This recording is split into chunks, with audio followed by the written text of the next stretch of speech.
Hey guys, how's everyone doing? Welcome back to Harry's Highlights. On this video, we're going to be talking about the book, The 21 Irrefutable Laws of Leadership by John C. Maxwell. Now, this is 21 different laws that really make up leadership and understanding it in its individual parts.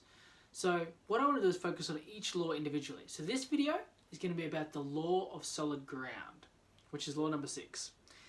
Now, the law of solid ground is all about understanding that how important trust is. Solid ground represents trust. You can trust that, if the ground is solid, you're not going to fall, it's not going to break or, fall from underneath you. So that's what the law of solid ground is about, understanding. It's about trust, and how trust is the foundation of leadership. Whenever you build something, you want to build it on solid ground. You want it to support the structure, you want the ground underneath it to be strong and solid. So trust, being the foundation of leadership, the leadership is built on that trust. So that trust needs to be solid, needs to be unwavering, needs to be, able to support the leadership that's built on top of it. So what it really communicates is that trust is the most important thing for a leader. If you understand that trust is it's the foundation or the glue that holds an organization or a team or a group together. It's the thing that no matter what differences they have and how different ways they are, skills and talents, personalities and things like that, trust is the glue that keeps it all together. It's that keeps everybody aligned. So when you understand that it's also, trust is also the bridge between, or relationship between the leader and their followers. So leaders cannot repeatedly break trust with people and continue to influence them. It just doesn't happen.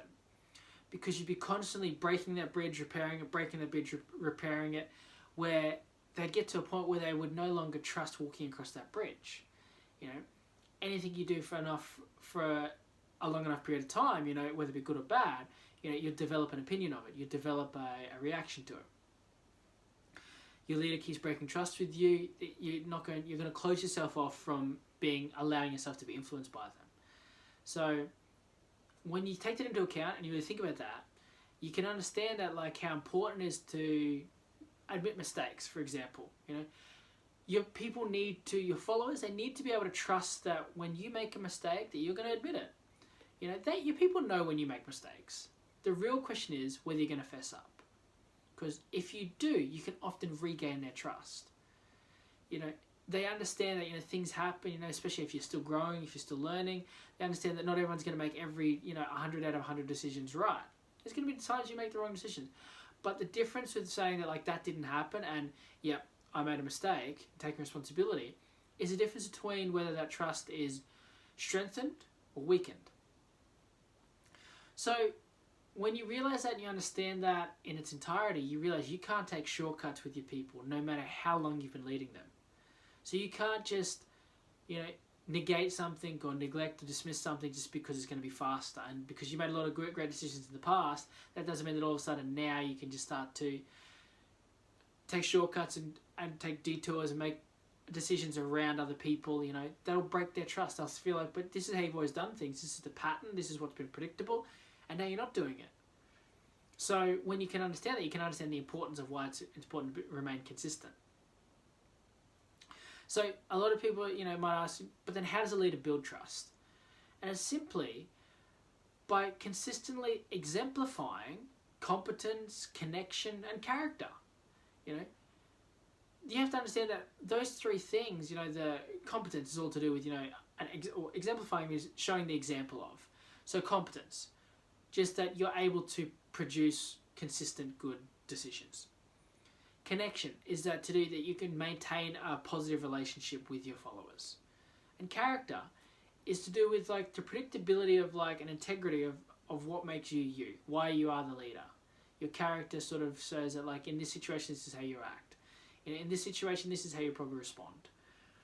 Character is also, it's an expectation of a person. So when it comes to mistakes and things, people will forgive occasional mistakes, especially if they're based on ability. Sometimes people, especially you're still learning, you're not going to get everything right. But they won't trust someone who slips in character. Even occasional lapses can be lethal.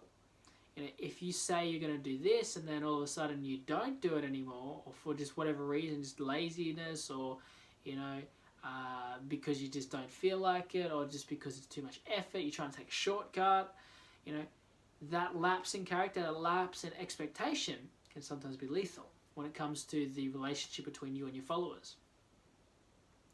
See, when you can understand it, it shows you just how important it is to maintain solid ground, maintain that same consistent character, that same consistent predictable behavior. Because if you choose to be one way, you have to commit to it, because as soon as you falter in a negative way, sure, you might change in a positive way, you might react in a better way, in a more positive way, but if you act in a negative way and you falter, that can have such huge effects on the people. It can have such a negative effect on people, on their trust on you, on their predictability of you, on their belief in you, and especially their openness to allow you to influence them. So that's a major one there. When you break it down, you understand how important character is and all the parts of character affects. So you understand that character makes trust possible. It's your predictability is what people trust. So trust makes leadership possible based on how they all flow together. Character makes trust possible, and trust makes leadership possible. So they all flow in one another. So that's when to allow someone to lead you, you have to have full trust in them. Character communicates consistency. So if your people don't know what to expect from you as a leader, at some point they won't look to you for leadership anymore. If they can expect that in times of, struggle or need, you're going to be there, they can trust you as a leader. If in times of where there's crucial moments where you need to make a decision and you don't, they'll soon stop looking to you to lead them during those times. It's about what you consistently do in those situations or similar situations. The behavioural pattern, how you act, determines their level of trust in you, which determines their openness to allow you to influence them, which means your ability to lead them. So character also communicates potential. That means your potential to be a leader, your potential to be any sort of position is based on your character. See, talent is never enough. It has to be bolstered by character if the person wants to go far. There's plenty of people who have, exceptional talent. They seem like they were just born with every gift under the sun. But because of their lack of character, you can't rely on them to do the right thing. You can't rely on them to react in a certain way.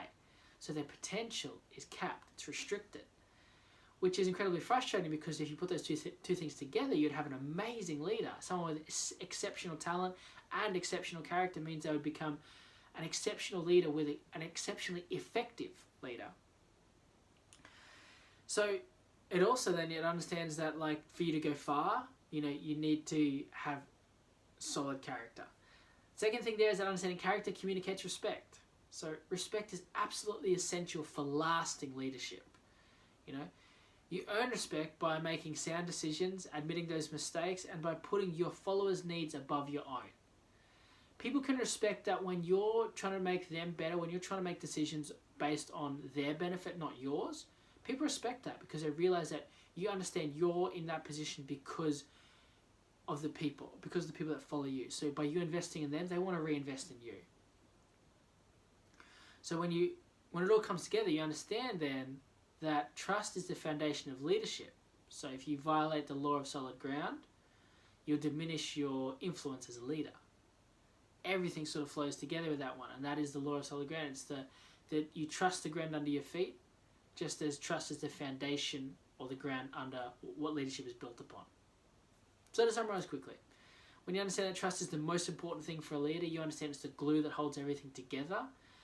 When it means that when problems come up, when mistakes are made, it's so important that you admit them and you fess up to them. You don't just hide them.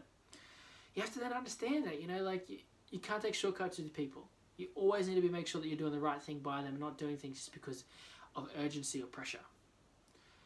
Character is what makes trust possible. You understand that, leaders build trust by consistently exemplifying competence, connection, and character. So, competence with your decisions, connection by having those relationships, and the characters, the predictability of who you are, what you do.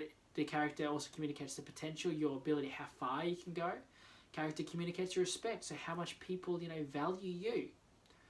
So all of that comes together to understand how trust is the foundation of leadership, meaning that if you violate that solid ground, that law of solid ground, you'll diminish your influence as a leader until eventually no one will be willing to follow you. Now, we'll make a lot more of these videos for this training series to help you with your personal development goals. But that's all for now though. So until next time, leave a comment below on what you like the most. I look forward to sharing more with you in the next episode of Harry's Highlights.